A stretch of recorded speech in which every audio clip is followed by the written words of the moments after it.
الرحمن الرحيم الحمد لله رب العالمين الرحمن الرحيم مالك يوم الدين إياك نعبد وإياك نستعين اهدنا الصراط المستقيم صراط الذين أنعمت عليهم غير المغضوب عليهم ولا الضالين.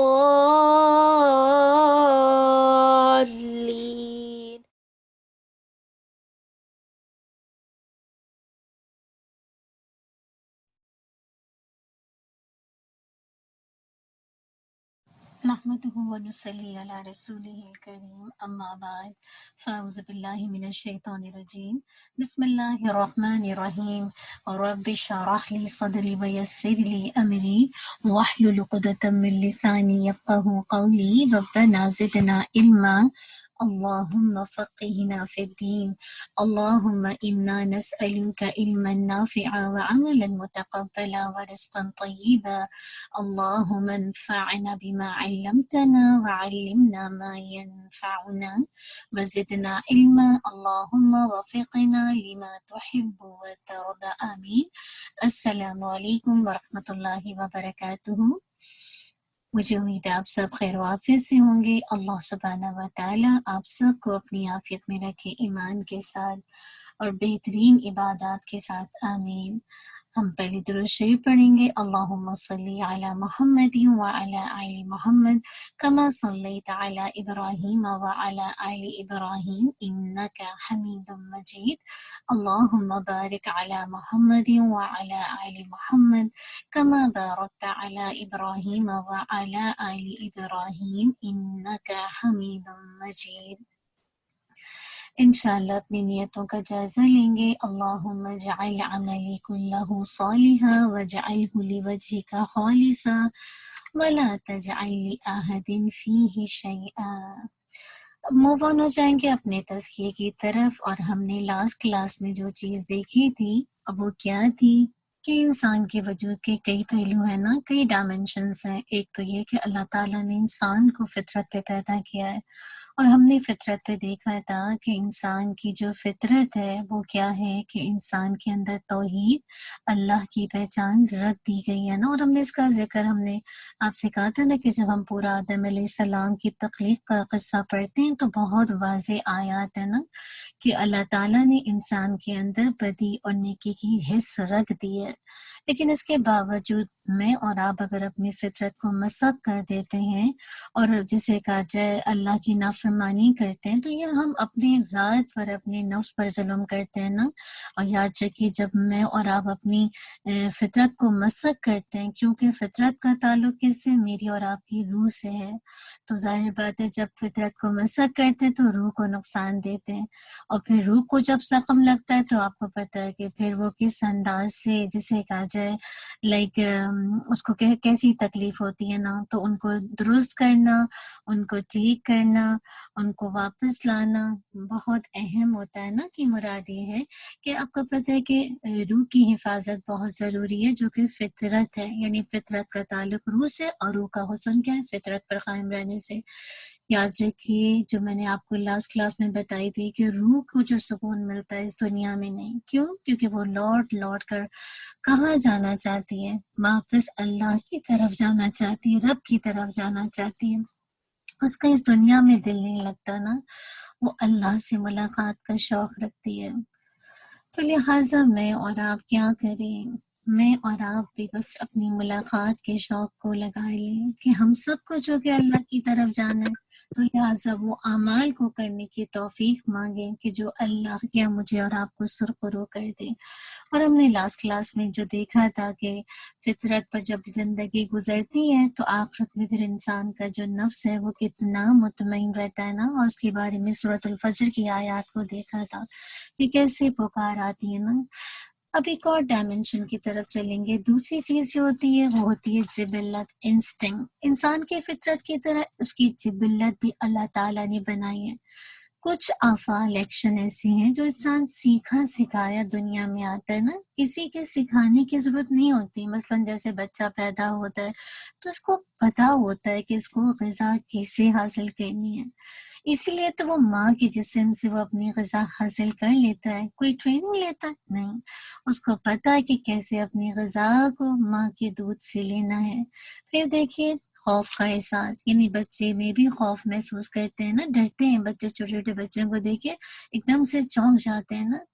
تو یہ جو خوف کا احساس ہے نا، یہ انسان کی انسٹنٹ، اس کی جبلت میں ہے، یہ اس کا تقاضا ہے. اسی طرح اپنی حفاظت کرنا، اپنی نسل آگے بڑھانا، یہ اس کے لیے جو بھی آپ پریونشن لیتے ہیں اور اس کو قائم رکھنے کے لیے، یعنی مراد جو بھی نسل ہے اس کی جسے کہا جائے پریزرویشن آف، جیسے کہتے ہیں نا کوئی بھی نسل ہے، اسپیشیز ہے، تو اس کو قائم رکھنے کے لیے جو اسٹرگل کرتے ہیں، یہ سب انسان کی جبلت میں شامل ہے. اور اس بات کو یاد رکھیے گا، یہ جو جبلت ہے نا، یہ بیسیکلی انسانوں اور حیوانوں میں مشترک ہے، یعنی کامن ہے. جبلت کا تعلق انسان کی حیوانی پہلو سے ہے، اسی لیے اس کو حیوانی جبلت یعنی اینیمل انسٹنکٹ بھی کہتے ہیں. اب یہ جو انسانی وجود کی دو ڈائمنشنز ہیں، ایک ہے فطرت اور دوسری جبلت. روحانی وجود اور حیوانی وجود، جس کو آپ آرام سے لفظوں میں کہہ لیں کہ فطرت کیا ہے، روحانی وجود، اور جبلت کیا ہے، حیوانی وجود. ان کے ملنے کی جگہ، دونوں کے ملاپ کی جگہ کیا ہے، دل ہے. یوں سمجھیں کہ دونوں کی گرہ دل میں لگی ہوئی ہے. جب یہ گرہ کھل جاتی ہے تو دل دھڑکنا بند ہو جاتا ہے. روح جہاں سے آئی تھی وہاں لوٹ جاتی ہے، اور جسے مٹی سے بنا تھا اسی مٹی میں مل جاتا ہے. جبلت جو ہوتا ہے، انسٹنکٹ کی تمام ضروریات زمین سے پوری ہوتی ہیں نا. جب ضروریات پوری ہو جاتی ہیں تو خواہشات سر اٹھانے لگتی ہیں، اور شیطان انہی خواہشات پر کام کرتا ہے. دل میں دنیا کی محبت پیدا ہوتی ہے اور خواہشات بڑھنے لگتی ہے، اور پھر یہ گناہ کی طرف لے جاتی ہے. اب دیکھیے جبلت کا جو تعلق ہے نا، وہ جسم سے ہے، اور جسم کس سے بنا ہے، مٹی سے بنا ہے. تو جو لوگ جبلت کی سطح پر زندگی گزارتے ہیں نا، وہ دنیا سے جانا نہیں چاہتے. آپ کو یاد ہے اللہ تعالیٰ نے سورۃ البقرہ میں یہ بات فرمائی ہے کہ ان میں سے تو ہر ایک یہ چاہتا ہے کہ 1000 برس کی زندگی اس کو مل جائے، لیکن اس کے باوجود بھی آپ سوچیے نا، وہ 1000 برس کی زندگی کا مل جانا کل اس کو فائدہ نہیں دے گا. تو جبلت انسان کو زمین سے بہت قریب کر دیتی ہے. جو لوگ اپنی فطرت کو بالکل بھول جاتے ہیں نا، اسے بالکل اگنور کرتے ہیں اور صرف جبلت یعنی اینیمل انسٹنکٹ کی سطح پر زندگی گزارتے ہیں، تو وہ اس کے غلام بن جاتے ہیں، زمین سے لپٹ جاتے ہیں. اخلد الی الارض، سورہ الاعراف میں آپ نے دیکھا تھا نا، جس کی مثال کتے سے دی گئی تھی، کیسے وہ زمین کی طرف جسے کہا جائے لپٹ گیا، چمٹ گیا نا، اور ایک طرح سے وہ جانوروں ہی کی طرح مشابہ ہو جاتے ہیں. اللہ اکبر. اصل میں ان کا صرف حیوانی وجود زندہ رہ جاتا ہے اور ان کی روح ختم ہو جاتی ہے. اسی حقیقت سے غافل ہو جاتے ہیں کہ ان کے اندر ایک روح، ایک ڈیوائن اسپارک بھی موجود ہے، جو روح ربانی ہے، اور ان کی اپنی فطرت بھی ہے جس کو وہ مسخ کر چکے ہوتے ہیں. دعا کیجئے کہ میں اور آپ اپنی فطرت کو مسخ نہ کریں اور جبلت اینیمل انسٹنکٹ کے لیول پر آ کے زندگی گزارنے والے نہ بنے نا. انسانی عادات کو اگر آپ دیکھیے، اب ایک طرف تو ہے فطرت جو کہ انسانیت کا اعلیٰ ترین درجہ ہے کہ انسان اپنی فطرت کو مسخ نہ کرے، اور دوسری طرف جبلت جو کہ کم تر درجہ ہے. اگر ہم صحیح ترتیب آرڈر بنائیں تو یوں سمجھیں کہ فطرت کیا ہے، ایک طرح سے حاکم ہے، سینٹرل اتھارٹی ہے، اس کو حاکم ہونا چاہیے. اور جبلت کیا ہے، اسٹاف کی طرح ہے، یعنی معاونین ہوتے ہیں نا، ہیلپ کرنے والے، نوکر چاکر کی طرح. اب دونوں کے بیچ ایک اور چیز ہے، اور وہ ہے انسان کی عادات. عادات یوں سمجھیں کہ رایا کی طرح، جیسے رایا ہوتی ہے نا، عوام ہوتی ہے نا، اس کی طرح. تو فطرت و جبلت میں سے انسان پر جس کی حکمرانی ہوتی ہے، یاد رکھیے رایا جو کہ عادات ہے وہ بھی اسی جیسی ہو جاتی ہے. دیکھیں اپنے آپ پر غور و فکر کیجیے کہ آپ کی فطرت زیادہ انہانس ہے یا جبلت. آپ کی روح کی غذا جسے کہا جائے آپ کی روح زندہ ہے، آپ کو قرآن کا وحی الہی کا پانی پہنچ رہا ہے اور آپ فطرت کی سطح پر زندگی گزارتے ہیں، یا جبلت ہر وقت زمین سے چمٹے رہتے ہیں، زمین کی خواہشات میں زندگی گزارتے ہیں اور زیادہ آپ اپنی زمینی خواہشات کے پیچھے بھاگتے ہیں، اسی کی حکمرانی غالب ہے. تو پھر یاد رکھیے جو رعایا ہے، جو عوام ہے، جو آپ کی عادات ہیں پھر وہ اسی طرح ہو جاتی ہیں. اگر حاکم اچھا ہوتا ہے تو آپ یاد رکھیے حاکم کون ہے؟ آپ کی فطرت. اگر وہ اچھا ہوتا ہے تو پھر رعایا بھی اچھی ہو جاتی ہے، اور اگر حاکم یعنی فطرت اگر گھٹیا ہو تو پھر رعایا آپ کی عادات بھی گھٹیا، ایک دم گھٹیا حرکت کرنے لگتی ہے نا. یہ 3 درجے یا منزلیں ہیں، یاد رکھیے. ایک طرف فطرت، دوسری طرف جبلت، اور فطرت کا تعلق روح سے ہے اور جبلت کا تعلق جسم سے ہے. اور تیسری چیز کیا ہے؟ انسان کی جسے کہا جائے عادات. یاد رکھیے جو جبلت کو یہاں کے ماسٹر بناتے ہیں فطرت کو چھوڑ کر، جبلت کو، اینیمل انسٹنگ کو، پھر وہ خیر حاصل نہیں کر سکتے. ان دونوں کے بیچ میں عادت ہے. یاد رکھیے کہ فطرت اور جبلت اللہ نے بنائی ہے، جبکہ عادتیں انسان خود بناتا ہے، اور وقت کے ساتھ یہی عادتیں مل کر انسان کی طبیعت بن جاتی ہے. ہم کہتے ہیں نا اس کی طبیعت ایسی ہے، یہ عادتیں ہی مل کر اس کی طبیعتیں بناتی ہیں. اور شیطان عادتوں پر کام کرتا ہے اور انسانی عادتوں کو پستی کی طرف گھسیٹتا ہے اور جبلت کی طرف لے جاتا ہے، بس زمینی خواہشات کی طرف، زمینی تقاضوں کی طرف. اینیمل انسٹنکٹ کو یاد کرواتا ہے اور حیوانی تقاضوں کے ساتھ ہماری عادتیں بنانا چاہتا ہے. بس چاہتا ہے کہ ہماری جو عادتیں ہیں وہ اینیمل انسٹنکٹ پر زندہ رہیں. یاد رکھیے جب عادتیں جبلت کے تابع ہو جائے تو پھر انسان پستی سے پستی میں گرتا ہی چلا جاتا ہے اور انسان کی عادتیں بھی پست ہو جاتی ہیں. اور اللہ تعالیٰ نے اس کے بارے میں فرمایا تھا نا ثم رددناہ اسفل سافلین، سورہ التین آیت نمبر 5 میں، پھر اس کو ہم نے پس سے پس کر دیا. اور سورہ الاعراف میں بھی اللہ تعالیٰ نے ایسے ہی لوگوں کا ذکر فرمایا، لہم قلوب لا یفقہون بہا وَلَهُمْ أَعْیُنٌ لَا يُبْصِرُونَ بِهَا وَلَهُمْ آذَانٌ لَا يَسْمَعُونَ بِهَا أُولَئِکَ کَالْأَنْعَامِ بَلْ هُوَ أَضَلُّ أُولَئِکَ هُمُ الْغَافِلُونَ. سورہ الاعراف 179. ان کے دل ہیں لیکن وہ ان سے سمجھتے نہیں ہیں، ان کی آنکھیں ہیں لیکن وہ ان سے دیکھتے نہیں ہیں، ان کے کان ہیں لیکن وہ ان سے سنتے نہیں ہیں. یہ لوگ چوپائیوں کی مانند ہے بلکہ ان سے بھی گئے گزرے ہیں. یہی وہ لوگ ہیں جو کہ غفلت میں ہیں. میں نے جیسے آپ کو بتایا کہ شیطان عادتوں پر کام کرتا ہے، ان کو اپنے قابو میں کرنا چاہتا ہے، اور شریعت بھی عادتوں پر کام کرتی ہے، عادتوں کو بلند کرتی ہے اور ان کو فطرت سے ہم آہنگ کرنے کی کوشش کرتی ہے، فطرت کے ماتحت کرنا چاہتی ہے اور فطرت کے حساب سے عادتوں کو ڈھالنا اور بنانا چاہتی ہے. اسی لیے اسلام کو کیا کہا جاتا ہے؟ دین فطرت کہا جاتا ہے. اور عادتوں کو جبلت کی تابع کرنا شیطان کا کام ہے جو انسان کو کفر کی طرف لے جاتا ہے. عادتوں کو فطرت کے مطابق بنانا انسان کو اللہ کی طرف لے جاتا ہے اور پھر انسان کو اشرف المخلوقات اور فرشتوں سے بھی اعلیٰ اور احسن تقویم کے درجے پر لے جاتا ہے. تو اصل چیز جو انسان کے اخلاق کو متعین کرتی ہے، ڈٹرمن کرتی ہے اور انسان کے اخلاق کا فیصلہ کرتی ہے، وہ اس کی عادتیں ہیں. عادتوں سے پتہ چلتا ہے کہ اس کا اخلاق اچھا ہے یا برا۔ اگر فطرت عادتوں پر قائم ہے، عادتیں فطرت کے تحت ہیں، تو اخلاق بھی اچھا ہوگا۔ اور اگر عادتیں، آپ کی جو عادت ہے وہ جبلت کے تابع ہے، اس کے ماتحت ہے، تو پھر یاد رکھیے اخلاق بھی برا ہوگا۔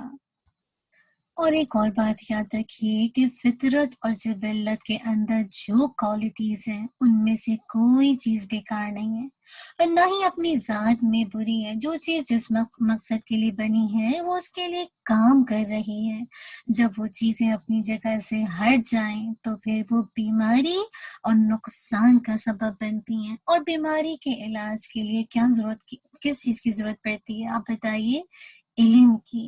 بیماری ایک برائی ہے، عیب ہے، بدصورتی ہے، جبکہ علم خوبصورتی ہے، اچھائی ہے اور خوبی ہے۔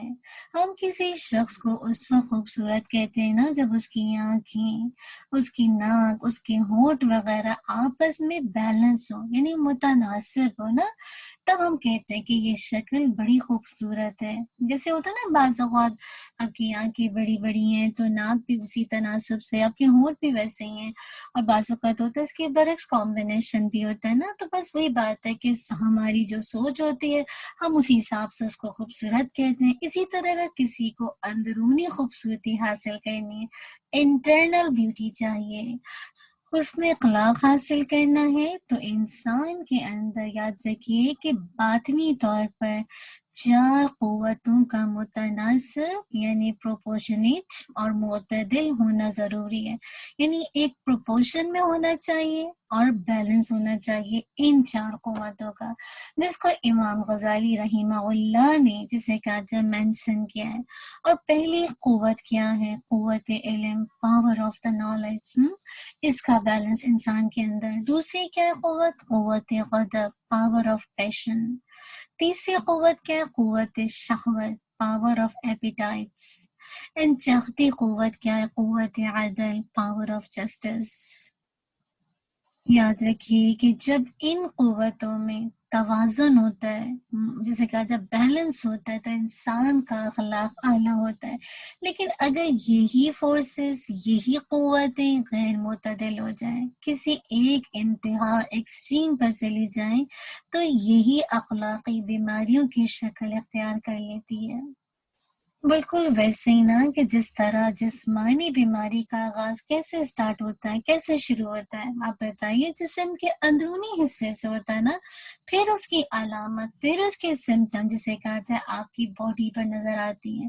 بالکل اسی طرح جو اخلاقی بیماریوں کا آغاز بھی دل سے ہوتا ہے، اور پھر اس کی علامات بری عادتوں کی شکل میں آپ کے ظاہری حال حلیے میں نظر آتی ہے۔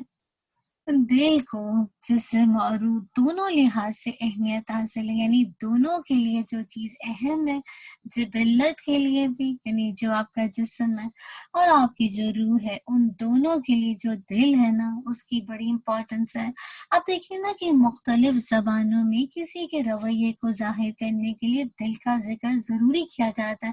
ہم کہتے ہیں نا بڑا سنگ دل ہے، وہ بڑا رحم دل ہے، وہ بڑا جسے کہا جائے بزدل ہے، وہ بڑا جسے کہا جائے اللہ سے ڈرنے والا، اس کا دل بڑا کانپنے والا ہے، اس کا دل بڑا جسے کہا جائے مطلب موج مستی والا ہے۔ اسی طرح آپ انگلش میں کہتے ہیں ہارٹ ہارٹڈ، ہارٹ لیس، اسی طرح سافٹ ہارٹڈ، کولڈ ہارٹڈ کہتے ہیں نا، اسی طرح heart felt, heart went out وغیرہ، اس طرح کی چیزیں کہتے ہیں نا۔ بالکل الحمدللہ۔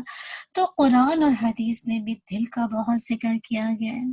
دماغ کے بننے سے پہلے بچے کا دل ماں کے پیٹ میں دھڑکنا شروع کر دیتا ہے۔ اگر دل اور دماغ کے سارے جو کنیکشن سے کاٹ بھی دیے جائیں نا، پھر بھی دل دھڑکتا رہتا ہے۔ ہم سمجھتے ہیں کہ سوچنے سمجھنے کا سارا کام صرف دماغ کا ہے، صرف اسی کے پاس سوچنے کی شاید صلاحیت ہے، تھاٹ پروسیس سارا وہی کر رہا ہے۔ یہ خیال غلط ہے۔ اصل بات ہے دل بھی سوچتا ہے، اور آج تو سائنس نے بھی دل کا سوچنا ثابت کر دیا ہے کہ واقعی دل سوچتا ہے اور سمجھتا بھی ہے۔ دل کا اپنا ایک نروس سسٹم ہے۔ دل میں تقریباً آپ سوچیے نا 40,000 نیورونز موجود ہیں۔ دماغ دل کو پیغامات پہنچاتا ہے، اور دل دماغ کو، یعنی یہ دو طرفہ عمل ہے نا، 2 way پروسیس۔ دل کی اپنی انٹیلیجنس ہے اور دماغ کی اپنی۔ تو اصل بات ہے کہ یہ 2 طرفہ عمل ہے، 2 way پروسیس ہے۔ اللہ کے نبی صلی اللہ علیہ وسلم نے فرمایا تھا، ان فی الجسد مضغۃ اذا صلحت صلح الجسد کلہ واذا فسدت فسد الجسد کلہ الا وہی قلب۔ جسم میں گوشت کی بوٹی ہے، جب وہ ٹھیک رہتی ہے تو پورا جسم ٹھیک رہتا ہے، اور جب اس میں بگاڑ آ جائے تو پورا جسم بگڑ جاتا ہے۔ آگاہ ہو جاؤ، وہ دل ہے۔ اللہ سبحانہ و تعالیٰ میری اور آپ کی دل کی حفاظت فرمائے دے۔ ہمیں ہر طرح کی دل کے جو بیڈ فیلنگس ہیں، جو دل کی جو بری عادتیں ہیں، یعنی جو بری خصلت ہے جو ہمارے دلوں میں پیدا ہوتی ہے، ان سب سے ہمیں ہمارے جسم کو، جسے کہا جائے، سلامت رکھ لیں۔ اور اللہ تعالیٰ ہم سب کے دل کو قلبی منیب، قلبی سلیم بنا دے، رجوع کرنے والا، اللہ کی طرف آہیں بھرنے والا، بہت زیادہ عاجزی کرنے والا بنا دے۔ اللہم یا مقلب القلوب ثبت قلوبنا علی دینک، اللہم یا مصرف القلوب صرف قلوبنا علی طاعتک، آمین اللہم آمین۔ بس یاد رکھنے کی جو چیز ہے وہ کیا ہے؟ ایک ہے فطرت، دوسری جبلت۔ فطرت کیا ہے؟ آپ کی روح۔ جبلت کیا ہے؟ آپ کی باڈی۔ اب آپ دیکھیے آپ کس کے تقاضے کے پیچھے بھاگتے ہیں۔ آپ جس کے پیچھے بھاگیں گے پھر وہ آپ کی عادت بن جائے گی، اور وہ عادت جو ہے نا وہ بیسیکلی پھر آپ کی طبیعت بن جاتی ہے، اور پھر طبیعتوں کی جو بگاڑ ہے پھر وہ جو معاشرے میں نظر آتا ہے، گھروں میں نظر آتا ہے، آپس کے رشتوں میں نظر آتا ہے۔ دعا کیجئے کہ جو میرے اور آپ کو اللہ نے فطرت پر پیدا کیا، اور ہمارا دین فطرت ہے، میں اور آپ اپنی روح کو اس فطرت پر قائم رکھیں، تاکہ میری اور آپ کی عادات فطرت کے قریب ہو جائے، اور پھر ہمارے لیے شریعت پر عمل کرنا آسان ہو جائے، اور انشاءاللہ جو جبلت کے تقاضے، باڈی کے تقاضے، وہ بھی انشاءاللہ، یعنی اس کو بھی مقصد کے تحت بنائے، اس کے جو جائز تقاضے اس کو بھی پورا کریں گے۔ بس اللہ اس کے اندر بیلنس کرنے والا بنا دے، آمین۔ انشاءاللہ موو آن ہو جائیں گے اپنے، جسے کہا جائے، رحمت للعالمین کی حدیث کے چیپٹر کی طرف انشاءاللہ۔ آج انشاءاللہ جس ٹاپک کو دیکھیں گے وہ کیا ہے؟ کافروں پر آپ صلی اللہ علیہ وسلم کی رحمت۔ فتح مکہ پر آپ صلی اللہ علیہ وسلم نے اکرمہ بن ابی جہل کو قتل کرنے کا حکم جاری فرمایا، لیکن اکرمہ کی بیوی نے آپ صلی اللہ علیہ وسلم کی خدمت میں حاضر ہو کر اسلام قبول کر لیا اور اپنے شوہر کے لیے امان طلب کی، تو رسول اکرم صلی اللہ علیہ وسلم نے اس کے گزشتہ سارے جرائم معاف فرما کر امان دے دی۔ یہ ہے رحمت للعالمین۔ حضرت عبداللہ بن زبیر رضی اللہ عنہ کہتے ہیں کہ فتح مکہ کے روز اکرمہ بن ابو جہل فرار ہو گیا، اور اس کی بیوی ام حکیم بنت حارث بنت ہشام ذہین خاتون تھی، حاضر خدمت ہو کر مسلمان ہو گئی، اور اپنے شوہر کے لیے آپ صلی اللہ علیہ وسلم سے امان طلب کی۔ پھر وہ اپنے شوہر کی تلاش میں نکلی اور اسے کہا، میں سب سے زیادہ صلح رحمی کرنے والے، سب سے زیادہ نیک اور سب سے زیادہ بھلے آدمی کے پاس سے آ رہی ہوں، میں نے ان سے تیرے لیے امان طلب کی ہے، اور انہوں نے تجھے امان دے دی ہے، لہٰذا اکرمہ اپنی بیوی کے ساتھ واپس لوٹ آئے۔ اسے حاکم نے روایت کیا ہے۔ اب دیکھیے کتنے بڑے بڑے دشمنوں کو اللہ کے نبی صلی اللہ علیہ وسلم نے کیسے معاف کر دیا، صرف جسے کہا جائے اسلام لائی اور اپنے آپ کو جسے کہا جائے پیش کر دیا، اور دیکھیے نا سارے جرائم، سارے گناہ معاف۔ یہ ہے اسلام لانے کا فائدہ کہ انسان کے پچھلے تمام گناہ معاف ہو جاتے ہیں۔ بس اللہ تعالی ہمیں اس دین کی قدر کرنے والا بنا دے۔ حضرت حمزہ رضی اللہ عنہ کا مسئلہ کرنے اور ان کا کلیجہ چبانے والی ہند بنت عتبہ فتح مکہ کے بعد حاضر ہوئی، تو آپ صلی اللہ علیہ وسلم نے اس کے سارے جرائم معاف کر کے اس کا اسلام قبول فرما لیا۔ حضرت عائشہ رضی اللہ عنہا فرماتی ہیں فتح مکہ کے روز ہند بنت عتبہ حاضر ہوئی اور عرض کیا یا رسول اللہ صلی اللہ علیہ وسلم، اسلام لانے سے پہلے روئے زمین پر مجھے کسی شخص کا ذلیل اور رسوا ہونا تو اتنا پسند نہ تھا جتنا آپ صلی اللہ علیہ وسلم کے صحابہ رضی اللہ عنہم کا ذلیل اور رسوا ہونا پسند تھا، لیکن آج اسلام لانے کے بعد وہ دن ہے کہ روئے زمین پر مجھے کسی شخص کا عزت دار ہونا اتنا پسند نہیں جتنا آپ صلی اللہ علیہ وسلم کے صحابہ رضی اللہ عنہم کا عزت دار ہونا پسند ہے۔ اسے بخاری نے روایت کیا ہے۔ اب دیکھیے کہ اسلام لاتے اس کی سوچ ہی بدل گئی نا، اسلام لانے سے پہلے کیا سوچتی صحابہ کے بارے میں، اور اسلام لاتے ہی فوراً اس کی جو تھاٹ پروسیسنگ ہے وہ بدل گیا، سوچنے کا انداز بدل گیا نا۔ اسی لیے دیکھیے کہ اللہ کے نبی صلی اللہ علیہ وسلم نے اس کے سارے جرائم کو معاف کر دیا اور اس کے اسلام لانے کو قبول کیا، حالانکہ اس نے کتنا کچھ کیا تھا، لیکن پھر بھی دیکھیں اللہ کے نبی صلی اللہ علیہ وسلم کیسے رحمت للعالمین تھے۔ صفوان بن امیہ رضی اللہ عنہ کو بھی آپ صلی اللہ علیہ وسلم نے امان دی اور ان کا اسلام قبول فرمایا۔ حضرت عائشہ رضی اللہ عنہ فرماتی ہیں فتح مکہ کے روز صفوان بن امیہ جدہ جانے کے لیے مکہ سے نکلا تاکہ وہاں سے کشتی پر سوار ہو کر یمن پہنچ جائے۔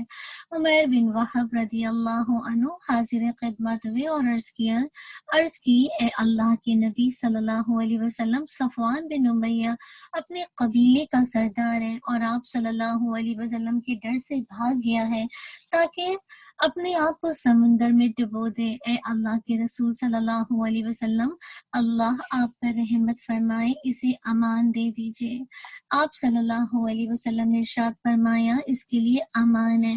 عمیر بن وہب رضی اللہ عنہ نے عرض کی یا رسول اللہ صلی اللہ علیہ وسلم، مجھے کوئی نشانی جس سے کہا جائے فرما دے، مرحمت فرما دے، جس سے سب صفان سمجھ جائے کہ آپ صلی اللہ علیہ وسلم نے واقعی اسے امان دے دی ہے۔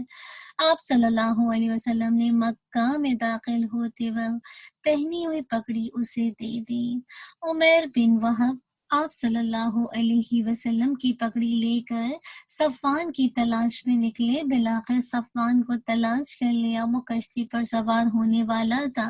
عمیر رضی اللہ عنہ نے کہا صفوان، میرے ماں باپ تم پر قربان، رسول اکرم صلی اللہ علیہ وسلم سارے لوگوں میں سے افضل، سارے لوگوں میں سے نیک، سارے لوگوں میں سے زیادہ حلیم، سارے لوگوں میں سے زیادہ بہتر ہے، اور تیرے چچا کے بیٹے ہیں، ان کی عزت تیری عزت ہے، ان کا وقار تیرا وقار ہے، ان کی بادشاہی تیری بادشاہی ہے۔ صفوان کہنے لگا مجھے اپنی جان کا ڈر ہے۔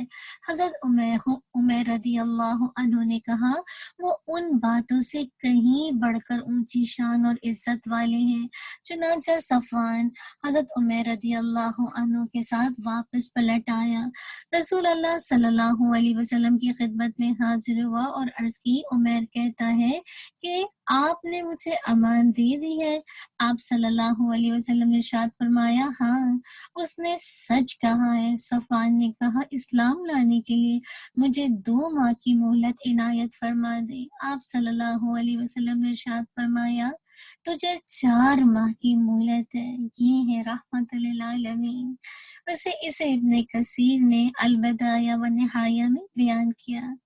یاد رہے کہ 4 ہجری میں عدل اور قارہ کے منافقوں نے تبلیغ کے بہانے سے رسول اللہ صلی اللہ علیہ وسلم سے 10 افراد مانگے، جنہیں لے جا کر دھوکے سے قتل کر دیا گیا۔ صرف 2 صحابی زندہ بچے تھے، حضرت قبیب بن عدی رضی اللہ عنہ اور حضرت زید بن دسنہ رضی اللہ عنہ۔ دونوں صحابی غزوہ بدر میں شریک تھے۔ مقتولین بدر کے ورثاء نے اپنے مقتولین کا بدلہ لینے کے لیے دونوں کو خرید لیا۔ حضرت قبیب بن عدی رضی اللہ عنہ کو سلافہ بنت سعد نے خریدا، جس کے 2 بیٹے بدر میں قتل ہوئے تھے، اور حضرت زید بن دسنہ رضی اللہ عنہ کو صفوان بن امیہ نے خریدا، جس کا والد امیہ بن خلف اور ایک بھائی بدر میں قتل ہوا تھا، اور دونوں کو انتہائی اذیت ناک طریقے سے شہید کر دیا گیا تھا۔ فتح مکہ کے موقع پر رسول اکرم صلی اللہ علیہ وسلم نے صفوان بن امیہ کو قتل کرنے کا حکم جاری فرما دیا تھا، لیکن حضرت عمیر بن وہب رضی اللہ عنہ کی سفارش پر معاف فرما دیا۔ تو یہ ہے رحمت للعالمین، کیسے جسے کہا جائے، مطلب کس انداز سے انہوں نے اسلام کے خلاف دشمنی کی، لیکن اللہ کے نبی صلی اللہ علیہ وسلم کتنے اعلیٰ کردار اور اعلیٰ اخلاق کے مالک تھے نا، کیسے لوگوں سے درگزر اور معافی کا معاملہ کیا۔ میرے لیے بھی اور آپ کے لیے بھی یہی ہے کہ ہم بھی لوگوں سے درگزر کرنا سیکھیں، معاف کرنا سیکھیں اور اچھے اخلاق سے لوگوں کو دین کی طرف بلانے والے بنیں۔ فتح مکہ کے موقع پر فضالہ بن عمیر نے دوران طواف آپ صلی اللہ علیہ وسلم کو قتل کرنے کا ارادہ کیا۔ آپ صلی اللہ علیہ وسلم نے اس سے درگزر فرمایا اور وہ مسلمان ہو گیا۔ ابن حشام کہتے ہیں کہ فتح مکہ کے موقع پر دوران طواف فضالہ بن عمیر قتل کے ارادے سے نبی اکرم صلی اللہ علیہ وسلم کے قریب آیا۔ آپ صلی اللہ علیہ وسلم نے پوچھا کیا فضالہ ہو؟ کہنے لگا ہاں یا رسول اللہ فضالہ ہوں۔ آپ صلی اللہ علیہ وسلم نے دریافت فرمائے تمہارے دل میں کیا بات ہے؟ کہنے لگا کچھ نہیں، اللہ کا ذکر کر رہا ہوں۔ رسول صلی اللہ علیہ وسلم ہنس دیے، پھر فرمایا استغفر اللہ، اور اپنا دست مبارک اس کے سینے پر رکھا، جس سے فضالہ کا دل اسلام کے لیے پرسکون ہو گیا۔ حضرت فضالہ رضی اللہ عنہ کہا کرتے تھے اسلام کی قسم، میرے سینے سے ہاتھ اٹھانے سے پہلے میرے دل میں رسول اللہ صلی اللہ علیہ وسلم کی محبت دنیا کی ہر چیز سے زیادہ ہو گئی۔ ابن ہشام نے اسے سیرت النبی میں بیان کیا ہے۔ اب دیکھیں کہ قتل کے ارادے سے آئے تھے لیکن مسلمان ہو گئے، کس کی وجہ سے؟ اعلی اخلاق کی وجہ سے، بہترین جسے کہا جائے انداز تبلیغ کی وجہ سے۔ بس اللہ تعالی ہمیں یہ چیزیں اللہ کے نبی صلی اللہ علیہ وسلم کی سیرت سے سیکھنے والا بنا دے۔ آپ صلی اللہ علیہ وسلم کے قتل کے ارادے سے نکلنے والے ثمامہ بن اسال کو گرفتار ہونے کے بعد آپ صلی اللہ علیہ وسلم نے معاوضہ کرنے کے بجائے بطور احسان معاف فرما دیا۔ اللہ اکبر، قتل کے ارادے سے بھی آئے اور گرفتار بھی کر لیے گئے، اور پھر اللہ کے نبی صلی اللہ علیہ وسلم نے بطور احسان ان کو معاف فرما دیا۔ اللہ اکبر کبیرہ۔ اس کے بارے میں آتا ہے حضرت ابو ہریرہ رضی اللہ عنہ سے روایت ہے کہ نبی اکرم صلی اللہ علیہ وسلم نے نجد کی طرف چند سوار روانہ کیے تو وہ بنو حنیفہ کے ایک شخص کو پکڑ لائے جس کو ثمامہ بن اسال کہا جاتا تھا۔ اس کو مسجد کے ایک ستون سے باندھ دیا گیا۔ نبی اکرم صلی اللہ علیہ وسلم اس کے پاس تشریف لائے، پوچھا اے ثمامہ تیرا کیا حال ہے؟ اس نے کہا میرا اچھا خیال ہے، اگر آپ مجھے مار دیں گے تو ایسے شخص کو ماریں گے جو خونی ہے، اور اگر آپ احسان رکھ کر مجھے چھوڑ دیں گے تو میں آپ کا شکر گزار ہوں گا، اور اگر آپ مال چاہتے ہیں تو جتنا چاہیں طلب فرمائیں۔ یہ سن کر آپ صلی اللہ علیہ وسلم نے اسے اپنے حال پر چھوڑ دیا۔ دوسرے دن پوچھا اے ثمامہ کیا خیال ہے؟ اس نے کہا میرا خیال وہی ہے جو کل عرض کر چکا ہوں کہ اگر آپ احسان کریں گے تو ایک احسان مند پر احسان کریں گے۔ آپ صلی اللہ علیہ وسلم نے پھر اسے رہنے دیا اور تیسرے دن پوچھا اے ثمامہ تیرا کیا خیال ہے؟ اس نے کہا وہی جو آپ سے پہلے بیان کر چکا ہوں۔ پھر آپ صلی اللہ علیہ وسلم نے صحابہ کرام رضی اللہ عنہم کو حکم فرمایا اسے آزاد کر دو، چنانچہ اسے آزاد کر دیا گیا۔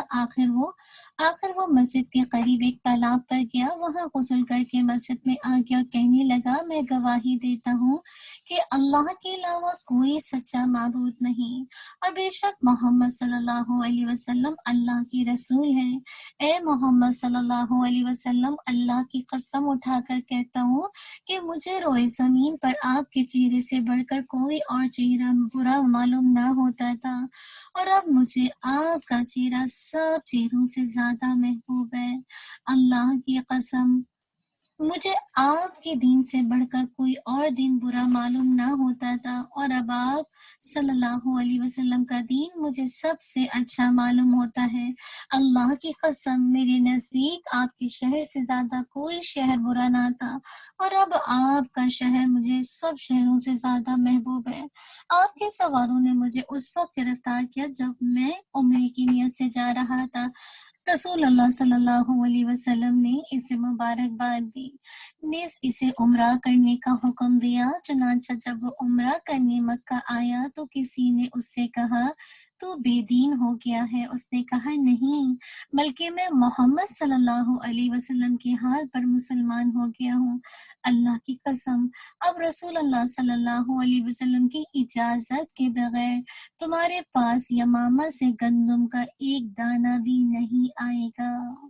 اسے بخاری نے روایت کیا ہے۔ آپ سوچئے کتنا اعلیٰ اخلاق، آپ نے کوئی بدلہ نہ لیا، اور کس انداز سے وہ آگے سے ساری باتیں کرتا۔ جب صحابہ رضی اللہ عنہم نے ان کو مسجد نبوی میں پلر کے ساتھ باندھ دیا تھا، لیکن اللہ کے نبی کتنے اچھے سے اس سے بات کرتے نا، کتنے احسن انداز سے اس کے ساتھ تبلیغ کر کے اور پھر اس کو چھوڑ دیتے، اور پھر وہ کیسے اس حسن اخلاق کی وجہ سے غسل کر کے اپنے آپ کو اسلام کے اندر اللہ کی رحمت میں داخل کر لیتا ہے۔ بس اللہ تعالیٰ ہمارے اخلاق کو بھی سنوار دے، آمین۔ اور اللہ تعالیٰ ہمیں ایسا اخلاق دے کہ واقعی کے لوگ دین کی طرف ہمارے بجائے کہ ہم بول بول کر لوگوں کو بتائیں، ہمارے ایکشن کی وجہ سے لوگ دین سے پیار کریں۔ آگے دیکھتے ہیں، اپنے پیارے چچا حضرت حمزہ رضی اللہ عنہ کے قاتل وحشی کو بھی آپ صلی اللہ علیہ وسلم نے معاف فرما دیا۔ اس کے بارے میں روایت آتی ہے، کیا حضرت وحشی کہتے رضی اللہ عنہ کہتے ہیں، جب رسول اللہ صلی اللہ علیہ وسلم نے مکہ فتح کیا تو میں جان بچانے کے لیے طائف فرار ہو گیا اور وہیں ٹھہر گیا، لیکن جب وفد طائف اسلام قبول کرنے کے لیے رسول اللہ صلی اللہ علیہ وسلم کی خدمت میں حاضر ہوا تو میرے لیے کوئی جائے پناہ نہ رہی، اور میں سوچنے لگا کہ یہ شام، یمن یا کسی دوسرے ملک بھاگ جاؤں۔ میں اسی ادھیڑ بن میں تھا کہ ایک آدمی نے مجھے بتایا، اللہ تجھ پر رحم فرمائے، واللہ رسول اللہ کسی ایسے آدمی کو قتل نہیں کرتے جو ان کے دین میں داخل ہو جائے اور کلمہ شہادت پڑھ لے۔ میں یہ سنتے ہی نکل کھڑا ہوا اور مدینہ منورہ رسول اللہ صلی اللہ علیہ وسلم کے پاس پہنچ گیا۔ میں نے آپ صلی اللہ علیہ وسلم کو پتہ نہ چلنے دیا اور آپ صلی اللہ علیہ وسلم کے سامنے جا کھڑا ہوا اور با آواز بلند کلمہ شہادت پکار اٹھا۔ آپ صلی اللہ علیہ وسلم نے مجھ سے دریافت کیا، کیا تو وحشی ہے؟ میں نے عرض کیا، ہاں یا رسول اللہ صلی اللہ علیہ وسلم، میں وحشی ہوں۔ آپ صلی اللہ علیہ وسلم نے ارشاد فرمایا، بیٹھ جا اور مجھے بتا کہ تو نے میرے چچا حمزہ کو کیسے قتل کیا تھا۔ وحشی کہتے ہیں، میں نے آپ صلی اللہ علیہ وسلم کے سامنے سارا واقعہ کہہ سنایا۔ جب میں اپنی بات پوری کر چکا تو آپ صلی اللہ علیہ وسلم نے ارشاد فرمایا، افسوس تیرے حال پر، بس تو میرے سامنے نہ آیا کر تاکہ میں تجھے دیکھ نہ سکوں۔ وحشی رضی اللہ عنہ کہتے ہیں کہ رسول اللہ صلی اللہ علیہ وسلم جہاں کہیں تشریف فرماتے، میں آپ صلی اللہ علیہ وسلم کے پیچھے بیٹھتا تاکہ آپ صلی اللہ علیہ وسلم کی نگاہ کی نظر مجھ پر نہ پڑے۔ رسول اللہ صلی اللہ علیہ وسلم کی حیات طیبہ کے آخری لمحے تک میں ایسا ہی کرتا رہا۔ یہ واقعہ البدایہ میں ہے۔ اب دیکھیے کہ کیسے اپنے چچا کے قاتل کو معاف کر دیا وحشی، جس نے آپ رضی اللہ عنہ کو قتل کیا، لیکن اللہ کے نبی کتنی ریکویسٹ کرتے ہیں کہ بس اتنا کہ تو میرے سامنے نہ آیا کرنا کہ میں تجھے دیکھ نہ سکوں۔ کیونکہ بات یہ ہوتی ہے کہ جب اپنے پیاروں کو کوئی قتل کیا جاتا ہے نا، اور پھر اس شخص نے قتل کیا ہو اور پھر وہ مسلمان بھی ہو جائے، ایسے موقع پر انسانی فیلنگز ہے نا کہ انسان کو بار بار پھر وہ چیز یاد رہتی ہے۔ اور آپ بھی دیکھیے کہ وہ کیسے پھر وحشی جو تھے وہ بیٹھا کرتے تھے آپ صلی اللہ علیہ وسلم کے پیچھے، آپ کی نظر کے سامنے نہیں بیٹھتے نا۔ اور واقعی جب اسلام آتا ہے نا تو پھر الحمدللہ انسان ہر حکم پر سمینا و اطانا کہنے والا بن جاتا ہے، اسی لیے دیکھیے وہ آپ کے پیچھے بیٹھا کرتے تھے۔ عمیر بن وہب رسول اللہ صلی اللہ علیہ وسلم کو قتل کرنے کے ارادے سے مدینہ آئے۔ رسول اللہ صلی اللہ علیہ وسلم نے اس پر قابو پانے کے باوجود معاف فرما دیا اور عمیر بن وہب مسلمان ہو گئے۔ یہ ہے اسلام کی خوبصورتی۔ حضرت عروہ بن زبیر رضی اللہ عنہ سے روایت ہے کہ عمیر بن وہب اور صفوان بن امیہ دونوں حتیم میں بیٹھ کر بدر کے زخموں پر رو دھو رہے تھے۔ عمیر بن وہب مکہ کے شیطانوں کا سردار اور رسول اللہ صلی اللہ علیہ وسلم اور آپ صلی اللہ علیہ وسلم کی صحابہ کرام رضی اللہ عنہم کو اذیت دینے والوں میں سے تھا۔ اس کا بیٹا وہب بن عمیر بدر کے قیدیوں میں شامل تھا۔ عمیر بن وہب نے کنویں میں پھینکی گئی لاشوں کا ذکر کیا تو صفوان نے کہا واللہ ان سرداروں کی موت کے بعد اب جینے میں کوئی مزہ نہیں رہا۔ عمیر نے کہا واللہ تیری بات بالکل صحیح ہے، اللہ کی قسم اگر میرے اوپر قرض نہ ہوتا جسے ادا کرنے کے لیے میرے پاس کچھ نہیں اور اہل و عیال کا بوجھ نہ ہوتا جن کے ضائع ہونے کا مجھے خدشہ ہے تو میں جا کر محمد کو قتل کر دیتا، اور میرے وہاں جانے کی معقول وجہ بھی ہے کہ میرا بیٹا ان کے پاس قید ہے۔ صفوان نے اس صورتحال کو غنیمت سمجھتے ہوئے کہا تیرا قرض میرے ذمہ رہا، وہ میں ادا کروں گا، تیرے بال بچے میرے بال بچوں کے ساتھ رہیں گے، جب تک وہ زندہ رہیں گے میں ان کی دیکھ بھال کرتا رہوں گا، ایسا نہیں ہوگا کہ میرے پاس کوئی چیز ہو اور تیرے بچے محروم رہیں۔ عمیر نے کہا اچھا پھر ان باتوں کو راز میں رکھنا۔ صفوان نے کہا ایسا ہی ہوگا۔ عمیر نے قتل کے ارادے سے اپنی تلوار تیز کرائی، اسے زہر آلود کیا اور مدینے کی طرف چل دیے۔ جب وہ مدینہ پہنچا تو اس وقت حضرت عمر رضی اللہ عنہ مسلمانوں کے درمیان بیٹھ کر جنگ بدر کا ذکر کر رہے تھے۔ اس جنگ سے اللہ تعالیٰ نے مسلمانوں کو جو عزت عطا فرمائی اور دشمن کی ذلت سے جو مسلمانوں کو راحت پہنچائی اس کا ذکر فرما رہے تھے۔ اچانک حضرت عمر رضی اللہ عنہ کی نگاہ عمیر بن وہب پر پڑی جو مسجد کے دروازے پر اپنی اونٹنی بٹھا رہا تھا اور تلوار اس کے گلے میں لٹک رہی تھی۔ حضرت عمر رضی اللہ عنہ نے کہا یہ اللہ کا دشمن عمیر بن وہب واللہ کسی برے ارادے سے ہی آیا ہے۔ حضرت عمر رضی اللہ عنہ رسول اللہ صلی اللہ علیہ وسلم کی خدمت میں حاضر ہوئے اور عرض کیا یا رسول اللہ صلی اللہ علیہ وسلم اللہ کا دشمن عمیر بن وہب گلے میں تلوار لٹکائے آ رہا ہے۔ آپ صلی اللہ علیہ وسلم نے ارشاد فرمایا اسے میرے پاس لے آؤ۔ حضرت عمر رضی اللہ عنہ نے آگے بڑھ کر گلے میں لٹکی ہوئی تلوار کو دستے سے پکڑ لیا اور گریبان سے کھینچا اور اپنے ساتھ موجود انصار سے کہا جاؤ رسول اللہ صلی اللہ علیہ وسلم کی حفاظت کرو اور اس خبیث سے خبردار رہو، اس سے خطرہ ہے۔ پھر حضرت عمر رضی اللہ عنہ اسے لے کر رسول اللہ صلی اللہ علیہ وسلم کے پاس گئے۔ جب رسول اللہ صلی اللہ علیہ وسلم نے حضرت عمر کو اس طرح عمیر کی تلوار اور گریبان سے پکڑے ہوئے دیکھا تو فرمایا عمر اسے چھوڑ دو۔ پھر عمیر سے فرمایا عمیر میرے قریب آؤ۔ وہ قریب آ گیا تو آپ صلی اللہ علیہ وسلم نے دریافت فرمایا عمیر بتاؤ کس ارادے سے آئے ہو؟ عمیر نے جواب دیا اپنا قیدی لینے آیا ہوں، اس معاملے میں میرے ساتھ احسان فرمائے۔ آپ صلی اللہ علیہ وسلم نے ارشاد فرمایا تو پھر تیری گردن میں جو تلوار ہے یہ کس لیے ہے؟ عمیر رضی اللہ عنہ نے کہا اللہ بیڑا غرق کرے، ان تلواروں کا یہ ہمارے کس کام آئے؟ آپ صلی اللہ علیہ وسلم نے ارشاد فرمایا سچ بتاؤ کس ارادے سے آئے ہو؟ عمیر نے کہا بس اسی کام سے آیا ہوں جو بتا چکا ہوں۔ آپ صلی اللہ علیہ وسلم نے ارشاد فرمایا کیا تو اور صفوان حتیم میں بیٹھ کر بدر کے کنویں میں پھینکے گئے مقتولوں کا رونا نہیں روتے رہے؟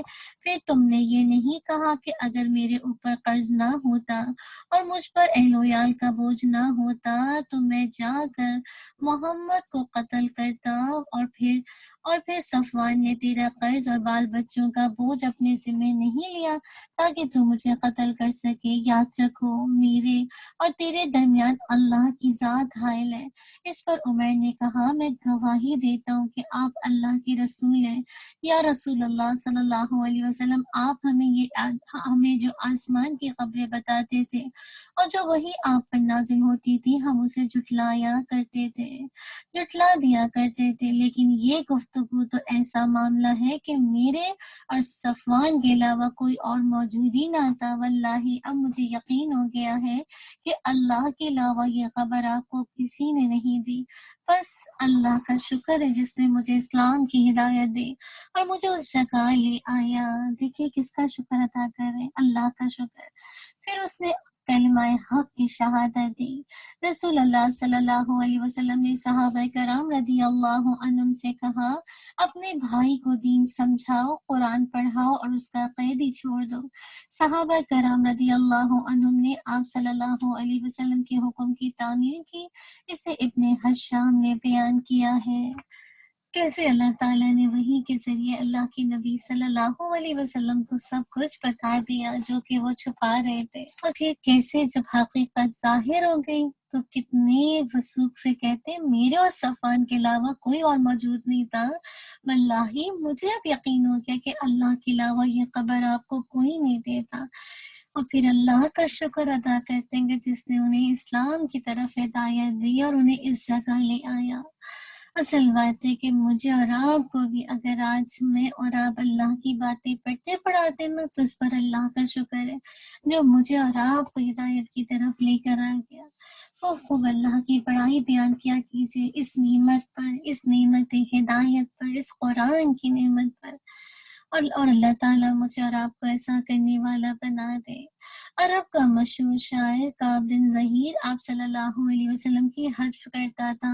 فتح مکہ کے روز آپ صلی اللہ علیہ وسلم نے کعب بن ظہیر کو بھی قابل گردن زنی قرار دیا، لیکن معافی طلب کرنے پر آپ صلی اللہ علیہ وسلم نے اسے بھی معاف فرما دیا۔ محمد بن اسحاق کہتے ہیں جب رسول اللہ صلی اللہ علیہ وسلم غزوہ طائف سے واپس مدینہ منورہ پلٹے تو بجیر بن کعب رضی اللہ عنہ نے اپنے مفرور بھائی کعب بن زہیر کو لکھا کہ مکہ میں رسول اللہ صلی اللہ علیہ وسلم نے ایسے لوگوں کو قتل کروا دیا ہے جو آپ صلی اللہ علیہ وسلم کی حجب کرتے اور آپ صلی اللہ علیہ وسلم کو اذیت پہنچاتے تھے۔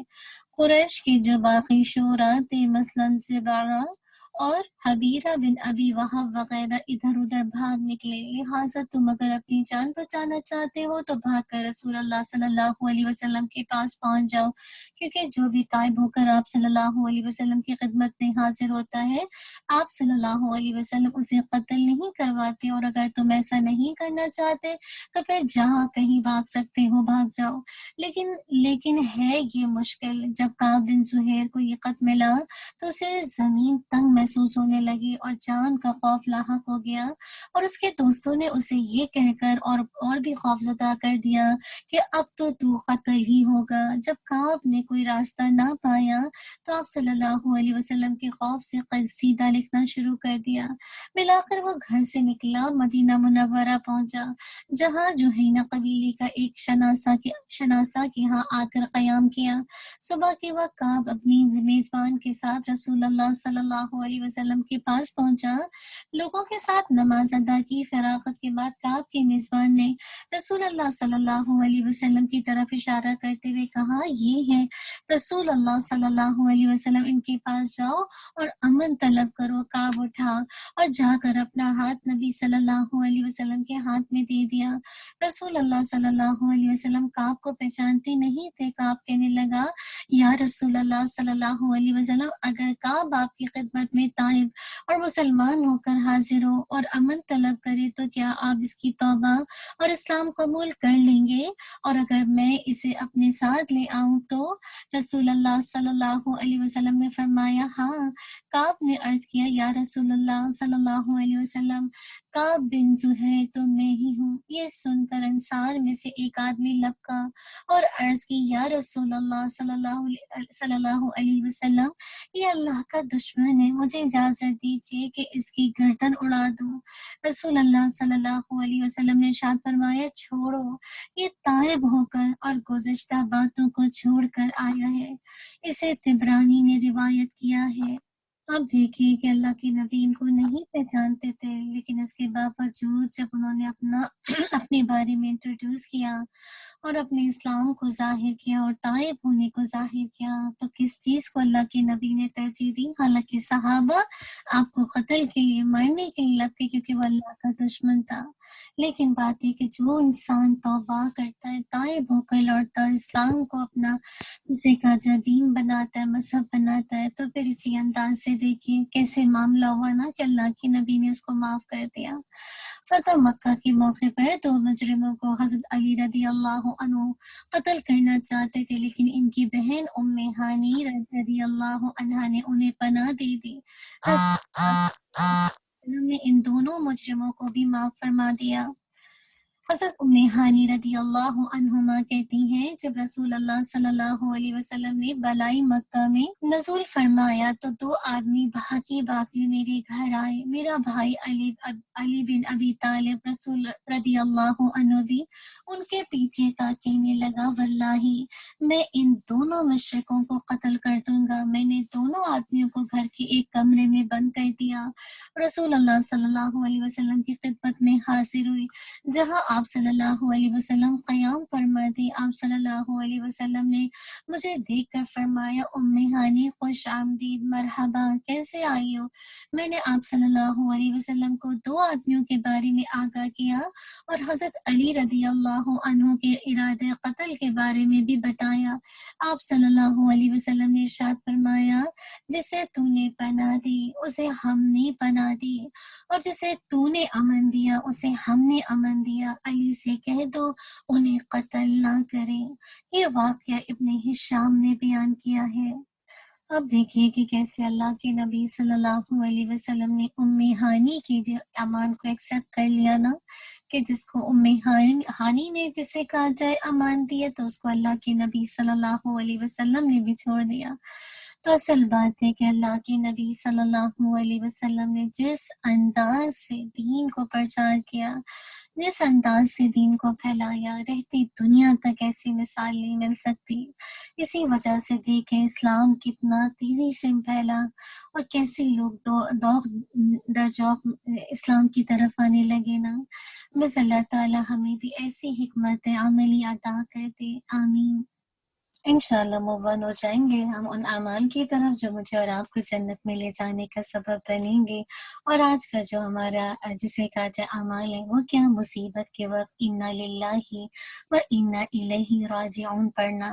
ام سلمہ رضی اللہ عنہا بیان کرتی ہیں کہ رسول اللہ صلی اللہ علیہ وسلم نے فرمایا، جس آدمی کو کوئی مصیبت پہنچے اور وہ یہ کلمات ادا کرے، انا للہ و انا الیہ راجعون، اللہم اجرنی فی مصیبتی واخلف لی خیرا منہا، یقیناً ہم اللہ ہی کی ملکیت ہیں اور بے شک ہم اسی کی طرف لوٹ کر جانے والے ہیں۔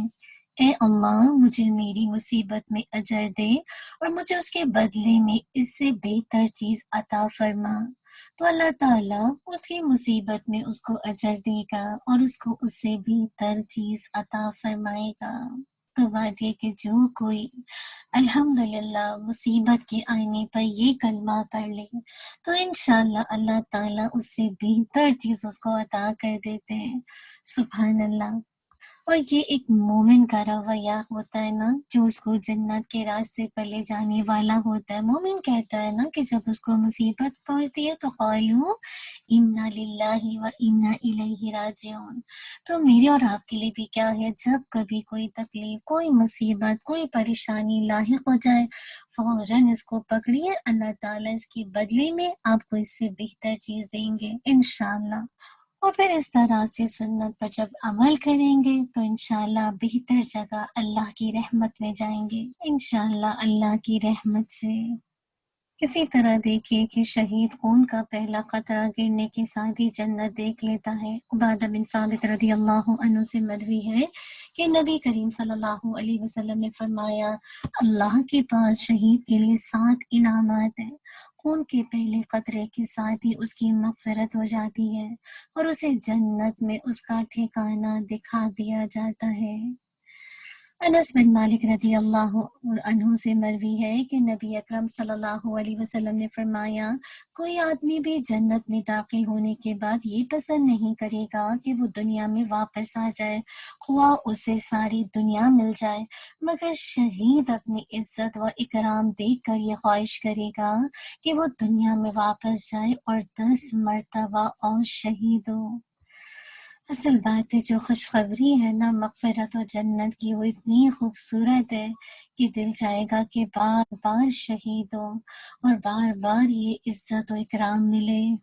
دعا کیجیے کہ مجھے اور آپ کو بھی اللہ کے راستے میں موت آئے نا، یعنی ایسی موت ہو کہ جو اللہ کی رضا کی ہو، اور شہید کی موت اللہ تعالی ہم سب کو نصیب فرما دے، آمین۔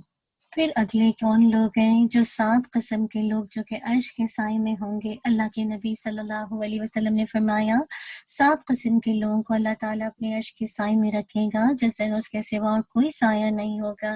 انصاف کرنے والا حاکم، اللہ اکبر، وہ نوجوان جو اللہ کی عبادت میں جوان ہوا ہو، اللہ ہمارے بچے اللہ کی عبادت میں بڑے ہوں، آمین۔ وہ شخص جس کا دل ہر وقت مسجد کے ساتھ لگا رہے، اللہ ہماری نسلوں کا دل مسجد میں لگا رہے۔ 2 ایسے شخص جو اللہ کے لیے محبت رکھیں، اللہ تعالی ہم ہر کیٹیگری میں آ جائیں، اور اسی پر وہ جمع ہوتے ہیں اور اسی پر وہ جدا ہوتے ہیں۔ ایسا شخص جسے کسی خوبصورت اور عزت دار عورت نے برائی کی دعوت دی لیکن اس نے یہ جواب دیا کہ میں اللہ سے ڈرتا ہوں، وہ اور اگلا کیا ہے؟ وہ انسان جو صدقہ کرے اور اسے اس درجہ چھپائے کہ بائیں ہاتھ کو بھی خبر نہ ہو کہ دائیں ہاتھ نے کیا خرچ کیا، اور وہ شخص جو اللہ کو تنہائی میں یاد کرے اور اس کی آنکھیں آنسوؤں سے بہنے لگ جائیں۔ یہ وہ لوگ ہیں جن کو کل رب کے عرش کا سایہ ملے گا، اور جب اللہ کے عرش کا سایہ ملے گا تو کہاں جائیں گے؟ اللہ کی رحمت میں۔ تو دعا کیجیے کہ میں اور آپ ہر کیٹیگری کے اندر آ جائیں، آمین۔ اسی طرح دیکھیے اگلا عمل آسان حساب۔ عبداللہ بن عمر رضی اللہ عنہ سے مروی ہے، نبی صلی اللہ علیہ وسلم نے فرمایا، تم مسلمانوں میں سے ایک شخص اپنے پروردگار کے اتنا نزدیک ہو جائے گا یہاں تک کہ پروردگار اپنا بازو اس پر رکھ دے گا اور فرمائے گا کہ تو نے یہ برے کام کیے تھے، عرض کرے گا جی ہاں، پہلے سے اقرار کرا لے گا، پھر فرمائے گا دیکھ میں نے دنیا میں تیرے گناہ چھپائے رکھے تو آج میں ان گناہوں کو بخش دیتا ہوں۔ اور ایک اور روایت میں آتا ہے، بلا شبہ میں نے دنیا میں تیرے گناہوں پر پردہ ڈالا اور آج بھی میں تیری مغفرت کرتا ہوں، چنانچہ اسے اس کی نیکیوں کی کتاب دے دی جائے گی۔ سوچئے جب نیکیوں کی کتاب ملے گی، جسے کہا جائے نام اعمال نیکیوں والا ملے گا، تو کہاں جائیں گے؟ اللہ کی رحمت میں جائیں گے۔ تو بات ساری یہ ہے کہ یہ اعمال کس انداز سے اللہ تعالیٰ کا آسان حساب لینا۔ دعا کیجیے کہ ہم سب کا حساب بڑا آسان ہو، اللہم حاسبنا حسابا یسیرا، آمین۔ یاد رکھیے جو کفار و منافقین ہوں گے نا، اللہ تعالیٰ مخلوق کے سامنے آواز دے گا کہ یہی لوگ ہیں جنہوں نے اللہ پر جھوٹ بولا، ان کے بارے میں کہا جائے گا۔ اللہ تعالیٰ ہم سب کو بس بلا حساب جنت میں داخل کرنے والا بنا دے، آمین۔ پھر دیکھیے اگلا عمل کہ ہر ہفتے جنت کے دروازے کھولے جاتے ہیں۔ ابو ہریرہ رضی اللہ عنہ سے مروی ہے کہ نبی کریم صلی اللہ علیہ وسلم نے فرمایا، پیر اور جمعرات کے دن جنت کے دروازے کھول دیے جاتے ہیں اور ہر مسلمان بندہ جس نے شرک نہ کیا ہو بخش دیا جاتا ہے، سوائے آپس میں لڑنے والے 2 مسلمان بھائیوں کے۔ کہا جاتا ہے کہ ان دونوں کو چھوڑ دو حتیٰ کہ یہ صلح کر لیں، تو ان کی پھر مغفرت کیا نہیں ہو پاتی انتل کہ یہ آپس میں ایک دوسرے سے صلح کر لیں۔ تو جو صلح کرنا ہے نا، آپس کے رشتوں کو درست کرنا، اس میں پہل کرنا، انشاءاللہ یہ آپ کو جنت میں لے کر جائے گا۔ اللہ تعالیٰ میرے اور آپ کے لیے ان کاموں کو آسان کرتے اور بہترین انداز سے ہمیں اپنی رب کی رضا پہ راضی رہنے والا بنا دے. جزاک اللہ خیر. بارک اللہ فیک. وآخر دعوانا الحمد للہ رب العالمین. سبحانک اللہم و بحمدک نشہد ان لا الہ الا انت نستغفرک و نتوب الیک. سبحان ربک رب العزت عما یصفون والسلام علی المرسلین والحمد للہ رب العالمین. جزاک اللہ خیر. بارک اللہ فیک. اگر آپ میں سے کوئی بہن اپنی فیلنگ شیئر کرنا چاہتی ہیں تو پلیز اپنا ہینڈ ریز کر دیجیے. السلام علیکم ورحمۃ اللہ وبرکاتہ.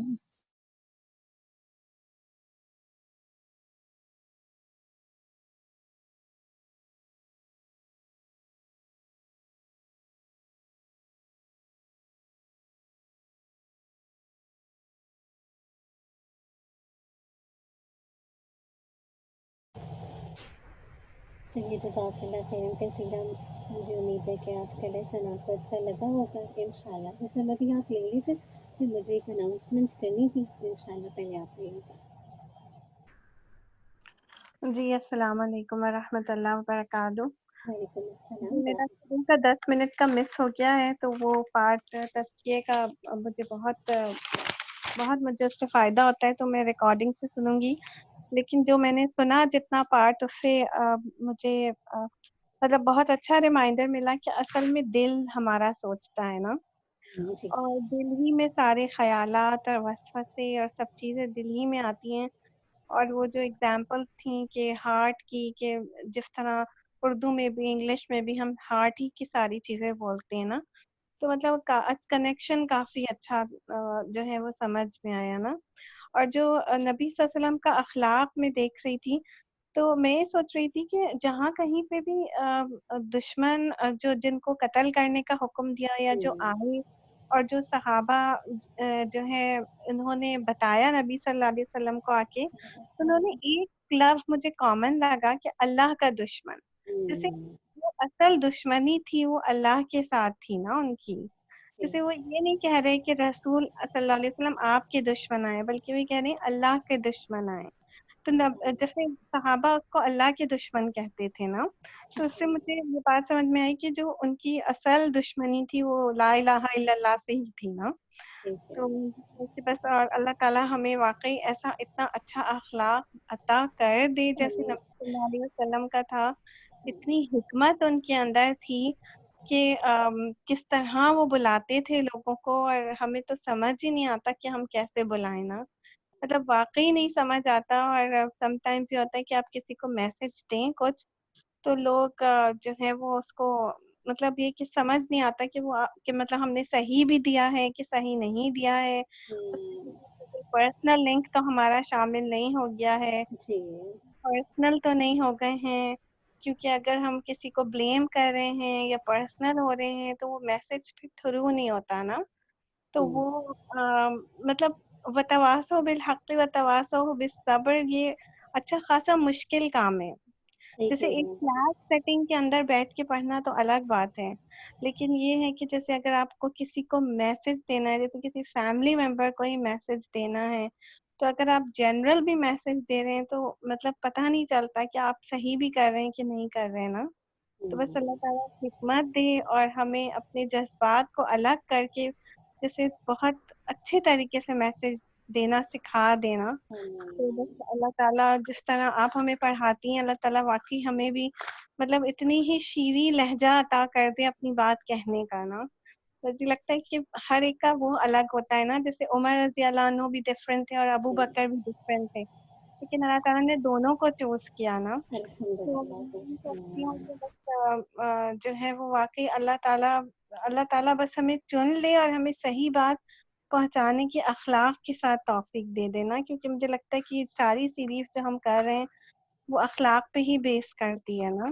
تو بس اللہ تعالیٰ حکمت بھی دے اور اخلاق بھی دے، اور جو ہے واقعی اپنی غلطیاں سب سے پہلے دکھا دینا. جزاک اللہ خیرا. بارک اللہ فیک سسٹر مدینہ. اللہ تعالیٰ آپ کو جزائے خیر دے. ماشاء اللہ جب بھی آپ شیئرنگ کرتی ہیں بارک اللہ، ایک چیز بہت پرومیننٹ ہوتی ہے آپ کے شیئرنگ میں جو میں محسوس کرتی ہوں کہ آپ اپنی اصلاح کی طرف بہت زیادہ جیسے آپ پوائنٹس وہ ضرور اپنے لیے لیتی ہیں، آپ کوشش کرتی ہیں اور اس کو پھر ریلیٹ کرتی ہیں، پھر مطلب ایک ہوتی ہے نا انسان کے اندر ارج ہونا کہ اپنے آپ کو بدلنا، بس اللہ تعالیٰ ہمیں یہ طرف دے دے.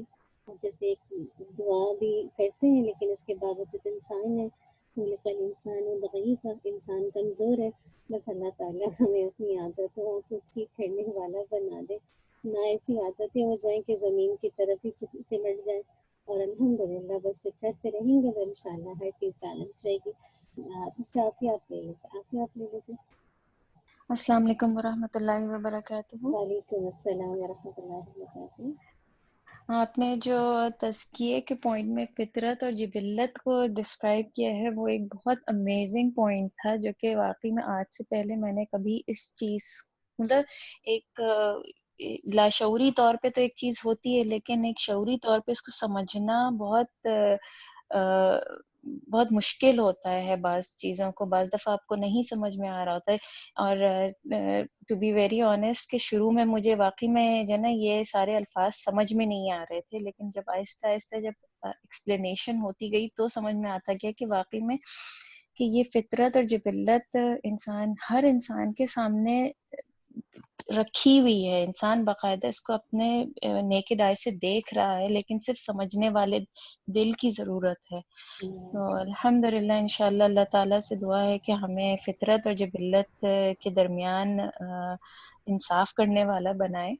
اور دوسرا میں سیرت نبی میں دیکھ رہی تھی ابھی کہ جو ہے نبی پاک صلی اللہ علیہ وآلہ وسلم ایک دفعہ صرف ایک جملہ کہتے ہیں، یہ اللہ کی امان میں ہے، اس کے لیے امان ظاہر کر دو.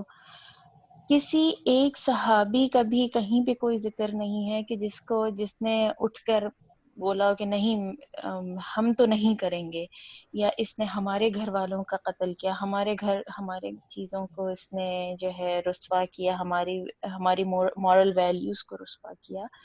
تو میں یہی سوچ رہی تھی کہ مطلب کیسا وہ ایمان اور کیسا وہ اتباع ہے کہ جو ہے اتنے برے طریقے سے مشرکین ہیں، کفار مکہ ہیں، جنہوں نے اسلام کے ساتھ دشمنی انہوں نے کی ہے، ایک دم پیک پہ جا کے انہوں نے دشمنی کی ہے.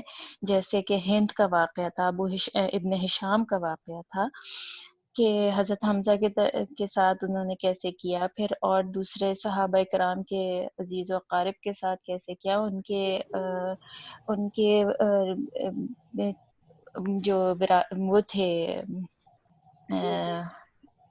اثاثوں کے ساتھ انہوں نے جو ہے ان کو بیچ دیا، کسی پہ غلبہ پا لیا. تو مطلب میں یہ سوچ رہی تھی کہ ہمارے اندر پتہ نہیں یہ کوالٹی کب آئے گی. میں تو یہی سوچتی ہوں کہ ہم کبھی معاف بھی کرتے ہیں نا تو وہ ایک دل میں ایک گرج رہتی ہے، کبھی بھی وہ سامنے آتا ہے نا وہ دماغ میں پھر دوبارہ چل جاتا ہے، پورا سین چل جاتا ہے کہ اس نے ہمارے ساتھ ویسا کیا تھا، ویسے کیا تھا، ویسے کیا تھا.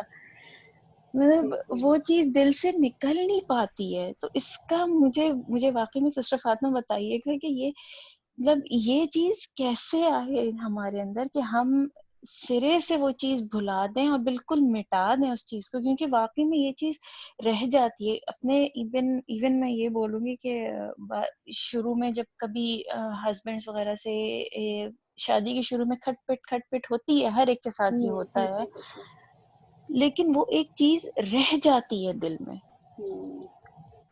جو کہ واقعی میں آپ کی رشتوں کو بہت بری طرح چاٹ جاتی ہے. تو الحمدللہ بہت کوشش ہوتی ہے کہ یہ ساری چیزیں اس سے ختم ہو جائے، اور اللہ کے دین کی طرف الحمدللہ تعالیٰ نے موقع دیا ہے جڑنے کا. لیکن کچھ لوگوں کی طرف سے کبھی دل میں ایسا گرج آ جاتا ہے جو کہ ختم ہونے کا نام ہی نہیں لیتا، چاہے آپ ان کی طرف سے جتنا بھی اپنا دل صاف کرنا چاہیں. تو اس کے بارے میں ذرا مجھے تھوڑا سا میرا اپنا تزکیہ کروا دیجیے. وہی بات ہے عافیہ، بارک اللہ فیک. یہی جو فکر لگ جانا نا، یہی انشاءاللہ آپ کی تزکیے کا پروسیس اسٹارٹ کرے گا. اور آج جو میں نے آپ کو جبلت اور اس کا بتایا نا کہ فطرت انسان کی روح ہے اور جبلت انسان کا جسم ہے نا. تو بات یہ کہ اب مسئلہ سارا کیا ہوتا ہے کہ یہ جو ہم اتنی زمینی خواہشات کے پیچھے لگ جاتے ہیں نا کہ فطرت کو مذہب کہتے ہیں. اور اگر ہم اس کو اللہ کے حکموں کے مطابق لے کر آئے، اپنی نفس کو، اپنی روح کو، یعنی اپنے جسم کو روح تو ہوتی ہی فطرت پر ہے، لیکن جسم جی کو اگر ہم اپنے جسے کہا جائے فطرت کے قریب لے جائیں، شریعت کے قریب لے جائیں، تو انشاءاللہ جب اللہ کی ذات بڑی ہو جاتی ہے نا پھر تو پھر بات یہ کہ پھر اس وقت پھر آپ کو ایسا مطلب خود سے آپ کو فیل ہوتا ہے کہ میری تو کوئی حیثیت نہیں ہے نا، کیونکہ جب انسان یہ عہد کر لے کہ مجھے اللہ کا بندہ بننا ہے، مجھے رحمان کا بندہ بننا ہے نا، تو ایسے موقع پہ کبھی کبھی فیلنگز آئیں گی، ایسے خیالات آئیں گے، تو اس میں فوراً اللہ سے دعا، لا حول ولا قوت الا باللہ۔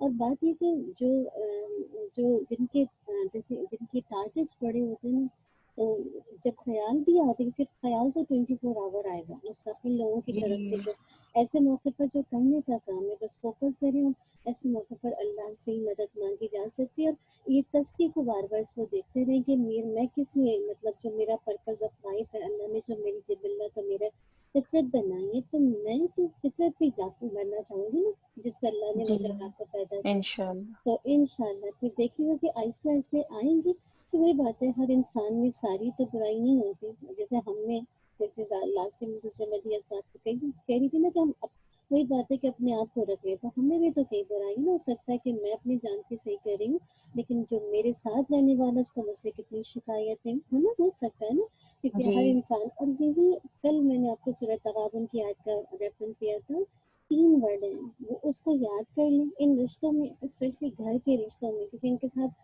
محبتیں بھی بہت ہیں، ان کے ساتھ کھٹ پٹ بھی بہت زیادہ ہے نا، بہت زیادہ۔ اور ایسے موقع پر یہ رشتے چل ہی نہیں سکتے جب تک کہ ان کو موٹو نہ بنا لے، سورہ تغابن کی آیت میں انشاءاللہ پھر یہ فائدہ دیتا ہے۔ جزاک اللہ خیر، بارک اللہ فیک۔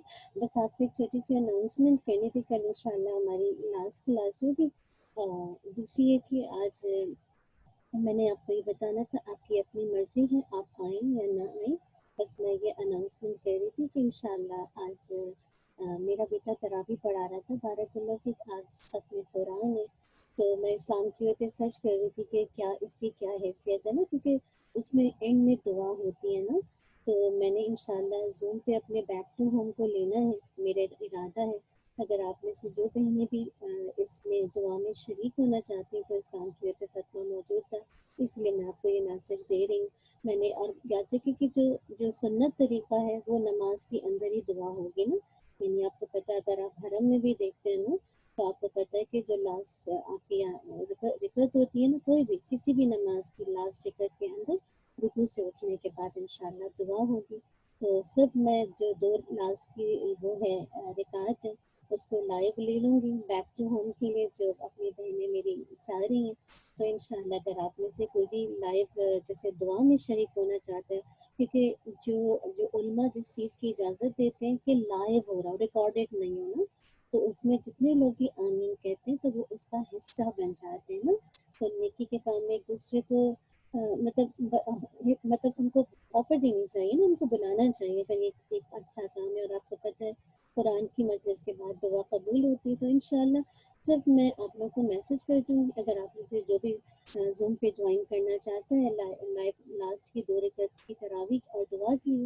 تو انشاءاللہ آپ ضرور کر لیجیے گا، ٹھیک ہے؟ میں ٹائمنگ بتا دوں، ٹائمنگ انشاءاللہ تقریباً کر لیجیے 11 سوا 11 اس طرح سے نا، یعنی ہاں اسی طرح کے قریب، مطلب اپروکسیمیٹ ایک اندازے سے بتا رہی ہوں، کیونکہ وہ 30 جز ختم ہوگا، اور ساتھ ہی جو آخری سورہ کے ساتھ جو ہم رکوع سے اٹھیں گے تو عربی میں دعا ہوگی، جتنی بھی دعا ہوگی نا، تو اگر آپ لوگ انشاءاللہ اس کا حصہ بنیں گے، جتنے لوگ آمین کہیں گے، اللہ تعالیٰ کس کس کی آمین قبول کر لینا، اللہ تعالیٰ کے ہاتھ میں تو سارے خزانے جی ہیں۔ السلام علیکم ورحمۃ اللہ وبرکاتہ سسٹر فاطمہ۔ وعلیکم السلام ورحمۃ اللہ وبرکاتہ میں نے جی بس میم۔ یہ کنفرم کرنا تھا، تو ہم وہ 2 رکعت جوائن کریں گے آپ لوگوں کے ساتھ، رائٹ؟ نہیں آپ لوگ نماز نہیں پڑھیں گے، نماز نہیں پڑھتے۔ نماز نہیں پڑھیں گے، ہم صرف دعا میں جی شرکت ہاں، جیسے ابھی ابو ہریرہ میں بھی دعا ہو رہی تھی 27، تو میں نے لائیو کو جوائن کر لیا تھا، اسی طرح ہوتا ہے نا، تو دعا میں تو آپ شریک ہو سکتے ہیں، لیکن نماز کو نہیں پڑھ سکتے نا، نماز اپنی آپ پڑھ کے رکھیے گا، بس یہ ہوتا ہے نا کہ ختم قرآن پہ آپ کو پتہ ہے کہ ایک جو دعا ہوتی ہے اس کی ایک الگ ہی وہ ہوتی ہے نا، پورا جو ایک الحمدللہ، مطلب عربی میں قرآن پورا ختم ہوا ہوتا ہے نا، یعنی جو بھی ہے، تو کہنے آپ کا گروپ میں مقصد، ڈال دیجیے گا جب آپ کا یہ ٹائم ہو تو، جی جی لاسٹ کی نا 2 رکعت ہوگی نا، تو میں بس گروپ میں ڈال دوں گی انشاءاللہ، تو جو لوگ جوائن کرنا چاہیں گے انشاءاللہ روم کھول دوں گی، کوئی وہ نہیں ہے، صرف خیر کے لیے میں نے آپ لوگ کو بلایا ہے کہ آپ لوگ بھی دعا کا حصہ بن جائیں اور اللہ تعالیٰ سب کی آمین کو قبول کر لینا۔ ایک اپروکسیمیٹ بتا رہی ہوں کہ 11 کے بعد کسی وقت بھی انشاءاللہ، آپ کو پتہ ہے وہ تلاوت پر ہوتا ہے نا کہ کتنی اسپیڈ سے ہو رہا ہے کتنی اس سے نا، تو انشاءاللہ تو میں نے سوچا بس آپ کو اس کار خیر میں شامل کروں، اللہ قبول کر لے اور اللہ تعالیٰ آسان کر لے۔ تو میں نے پہلے اس چیز کو کنفرم کیا، پھر میں نے انشاءاللہ آپ کو یہ بات بتائی، ٹھیک ہے؟ تو پلیز آپ لوگ ضرور جوائن کیجیے۔ میری اپنی تو یہی ہے کہ انشاءاللہ سب آمین کہیں اور اللہ تعالیٰ سب کی آمین کو قبول کر لے، آمین اللہم آمین۔ جزاک اللہ خیرا کثیرا، بارک اللہ فیک۔ اللہ تعالیٰ ہم سب سے جی انشاءاللہ آج کے دن ہے، آج انشاءاللہ آج اب ہمارے پاس 29 کی نائٹ بھی ہے نا، تو انشاءاللہ آج ہی کے رات آج میں انشاءاللہ ختم ہو جائے گا۔ چلیے جزاک اللہ خیرا کثیرا، بارک اللہ فیک، وآخر دعوانا الحمد للہ رب العالمین۔ سبحانک اللہم وبحمدک، نشہد ان لا الہ الا انت، نستغفرک ونتوب الیک۔ سبحان ربک رب العزۃ عما یصفون، وسلام علی المرسلین، والحمد للہ رب العالمین۔ جزاک اللہ خیر، بارک اللہ فیک۔ السلام علیکم ورحمۃ اللہ وبرکاتہ۔